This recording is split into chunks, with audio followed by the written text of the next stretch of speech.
உங்களில் ஒருத்தியாக பாரதி வரதராஜன். ரொம்பவே ஒரு அற்புதமான புத்தகத்தை பற்றி நம்ம பார்த்துக்கிட்டு இருக்கோம் தினமும். மாயாஜாலம். இந்த மாயாஜாலம் நம்மளோட வாழ்க்கையில் எந்த அளவுக்கு ஒரு பெரிய ஒரு விஷயத்தை ஏற்படுத்த போகுது, தாக்கத்தை ஏற்படுத்த போகுதுன்னு சொல்லிட்டு நம்ம வந்து பார்க்க போகிறோம்.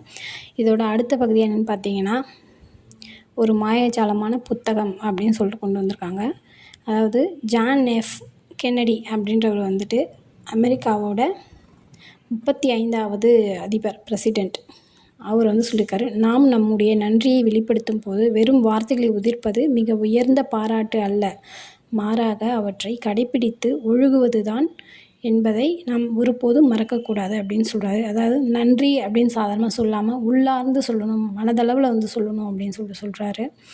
இந்த நன்றி உணர்வு வந்து பார்த்திங்கன்னா எந்த அளவுக்கு நமக்கு வேலை செய்ய போகுது அப்படின்றத நம்ம வந்து பார்க்க போகிறோம். இது வந்து கனவு, எந்த கனவாக இருந்தாலும் சரி, சிறிய கனவாக இருந்தாலும் சரி, பெரிய கனவாக இருந்தாலும் சரி, கண்டிப்பாக 28 நாளில் நமக்கு எல்லா மாயாஜாலத்தையும் நமக்கு வந்து ஏற்படுத்த போகுது. நம்மளோட டோட்டல் லைஃப் ஸ்டைலையும் நமக்கு வந்து மாற்ற போகுது. அதாவது 28 நாளுக்கு அப்புறம் நீங்களா அப்படின்ற அளவுக்கு நீங்கள் வந்து மாற போகிறீங்க, ஒவ்வொருத்தருமே. அது அடுத்து இந்த 28 நாளில் நம்ம வந்துட்டு நம்மளோட உடலில் இருக்கக்கூடிய ஒவ்வொரு உயிரணுவாக இருக்கட்டும், நம்மளோட ஆழ்மனமாக இருக்கட்டும், மொத்தமே வந்து கிராட்டிடியூட் நிரம்பி நமக்குள்ளே வந்து வழிய போகுது. முதல் 10 நாள் வந்து பார்த்திங்கன்னா இருக்கிற ஒவ்வொரு கனவுகளுக்கும் நம்மக்கிட்ட இருக்க எல்லா விஷயத்தையுமே நம்ம வந்து நன்றி சொல்ல போகிறோம். அடுத்து வர ஒரு 10 நாட்கள்னு பார்த்திங்கன்னா நம்ம தேடிக்கிட்டு இருக்க எல்லா பொருளுக்கும் நம்ம வந்து நன்றி சொல்ல போகிறோம். அடுத்தடுத்து இருக்கக்கூடிய நாட்கள் எல்லாமே அந்த பௌதீக பொருட்கள், நம்ம யூஸ் பண்ணுற எல்லா பொருட்களுக்குமே வந்து நம்ம வந்து நன்றி உணர்வு நம்ம வந்து செலுத்த போகிறோம்.